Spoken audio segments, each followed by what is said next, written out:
Now, Hume had an excuse for his abject failure. The probability calculus hadn't yet been developed in his day. But today, New Testament theologians no longer have any excuse for using such demonstrably fallacious reasoning. Now, Dr. Ehrman has already shown himself to have the scholarly objectivity to reverse himself on the power of the empirical evidence.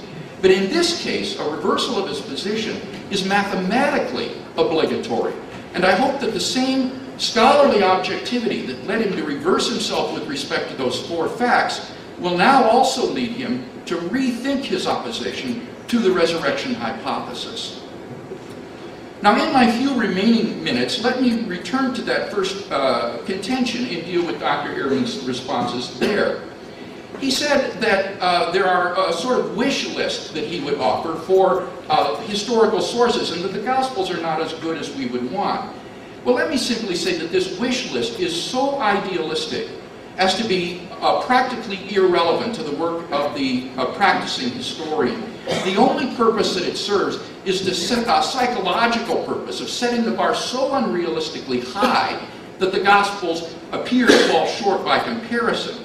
In fact, however, no sources for ancient history measure up to this wish list. And the New Testament documents, I think, do fulfill 4 out of the 6 in his list unproblematically, and the other 2 partially.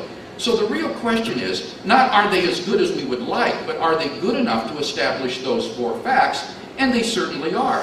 What about all the inconsistencies? Well, remember I said he'd have to show 3 things to put this argument through. First, that they're irresolvable. Second, that they lie at the heart of the narrative rather than in the details, which in fact they do. And thirdly, you'd have to show that all of the documents are on equal claimed historical credibility, since inconsistencies in a later, less reliable source doesn't undermine an earlier, more credible source. So I don't think that really he's shown that these things, these inconsistencies, invalidate the narratives. In fact, when you look at them, the Gospels all agree that Jesus of Nazareth was crucified in Jerusalem by Roman authority during the Passover feast, having been arrested and convicted on charges of blasphemy by the Jewish Sanhedrin, and then slandered before the Roman governor Pilate on charges of treason. He died within several hours and was buried Friday afternoon by Joseph of Arimathea in a tomb, which was sealed with a stone.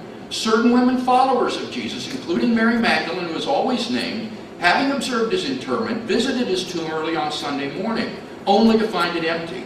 Thereafter, Jesus appeared alive from the dead to his disciples, including Peter, who then became proclaimers of the message of his resurrection.